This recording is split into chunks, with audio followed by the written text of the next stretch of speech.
So I picked up this book. It's called Russia Wins. If Russia Wins, it's written by Carlo Masala.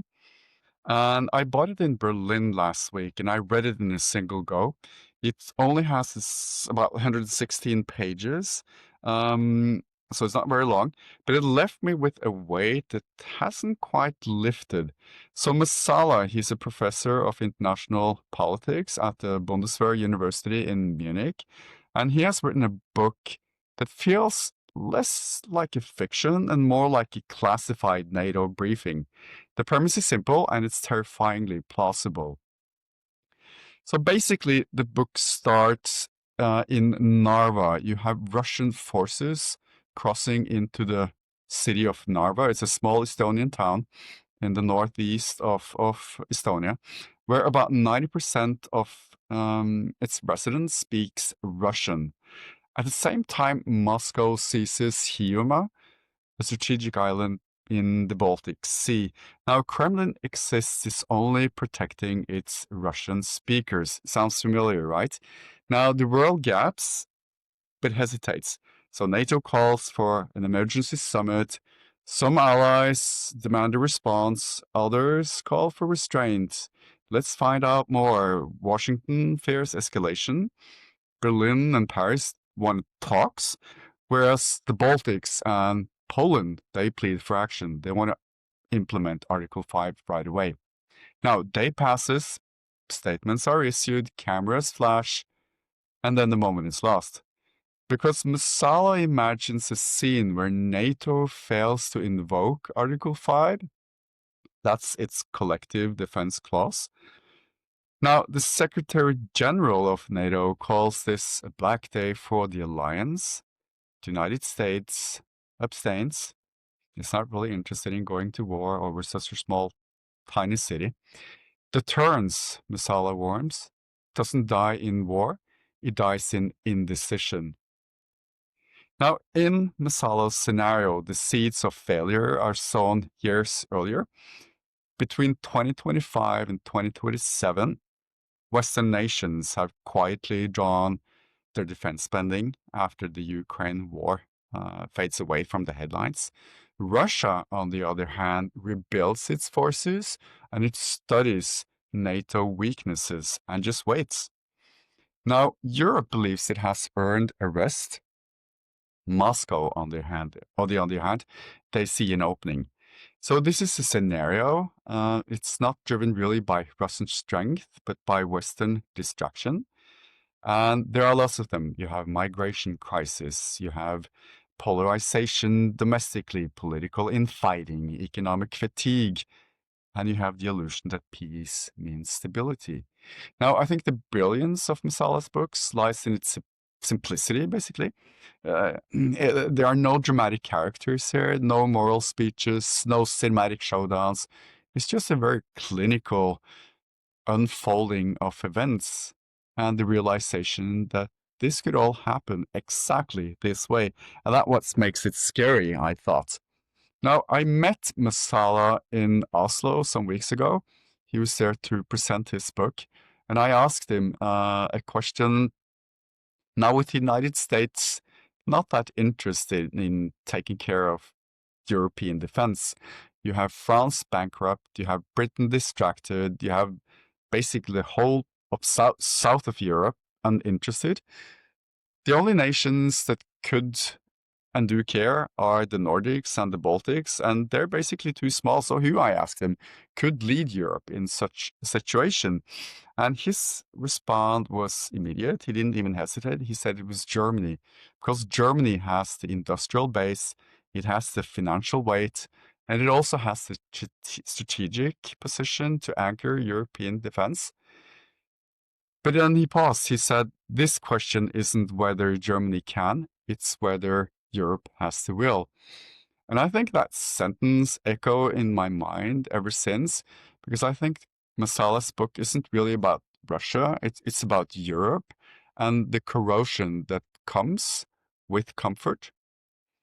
Now, Masala's Russia doesn't just fight with tanks, it fights with chaos. And in his scenario, the Kremlin coordinates hybrid operations across multiple fronts. You have cyber attacks on European infrastructure. You have disinformation campaigns on social media. You have terrorist incidents traced back to Russian proxies. You have drone attacks. You have migrant waves. It's all engineered to stabilize and destabilize the south of Europe and the rest of Europe. Now, the goal isn't really conquest, it's to make us paralyzed. And as an example, he shows us that just last year alone, European systems faced nearly 90,000 cyber attacks, all linked to Russian sources. And the digital battlefield is no longer really separate from the physical one. So this is the prelude, the softening strike before the first shot is fired. Now, Masala reminds the reader that deterrence is not only a matter of hardware, it's also, and perhaps more than anything, it's psychological. Now, if the publics in Berlin, Stockholm, Paris, Washington begins to doubt whether Article 5 will truly be honored, then we have a problem, because the whole alliance deterrent power is already broken. And this is what the book argues. It argues that Europe's greatest vulnerability is not really its weapons, but its societies. You have some nations and areas like the Baltics, Scandinavia, where citizens are trained more or less for emergencies. You have military service in many of these countries. You have supplies at home. People keep supplies at homes, and they expect this disruption more than other nations. Whereas in Spain, in France, in Germany, or the UK, 3 days without power would bring cities to an halt. And deterrence, in his view, begins long before the battlefield. It begins with resilience.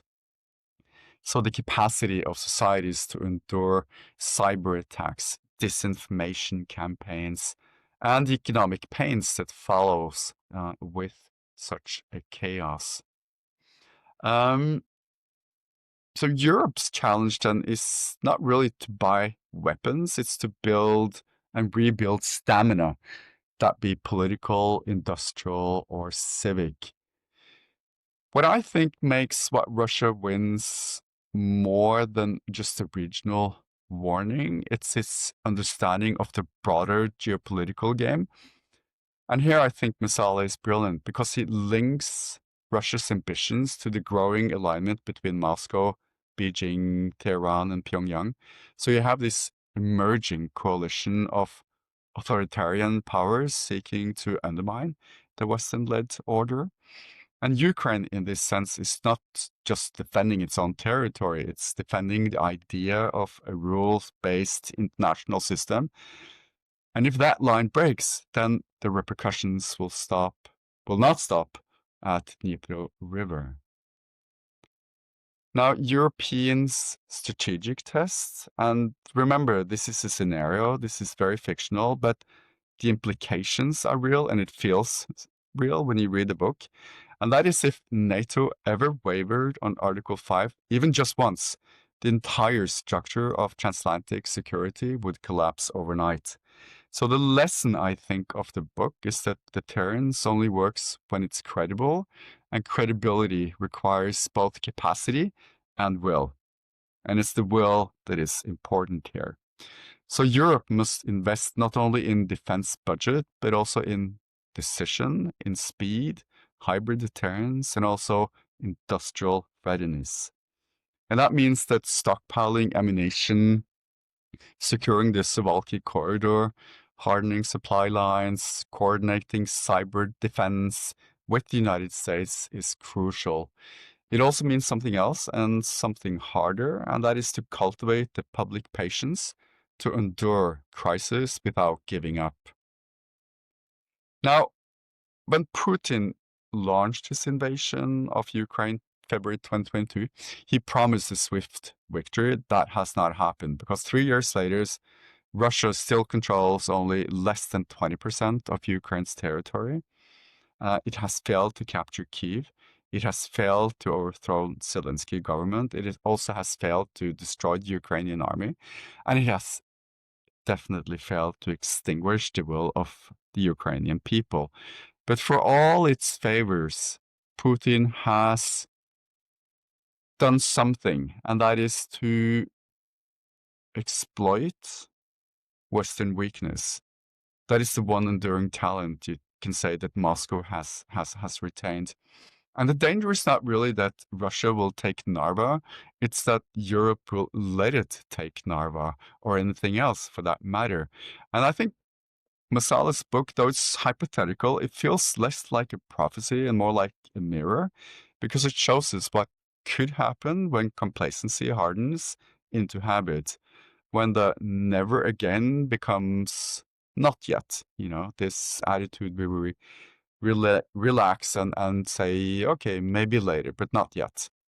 So I think the book, if I'm to make a final reflection, it's not really about 2028. It's about now. It's about the slow erosion of deterrence. It's about the fragility of the NATO alliance. And it's also about believing that history has stopped. And I think that is the key message here. And it's brutal and it's brutally clear. Deterrence begins with weapons, but it survives on the will. And the will is what is important here. Because Europe has the resources. And the question, as Masala told me when I spoke to him in Oslo, is whether it has the courage to use them. Let that be the final word. I can only recommend the book. You will find it in Amazon and all other places. So have a go.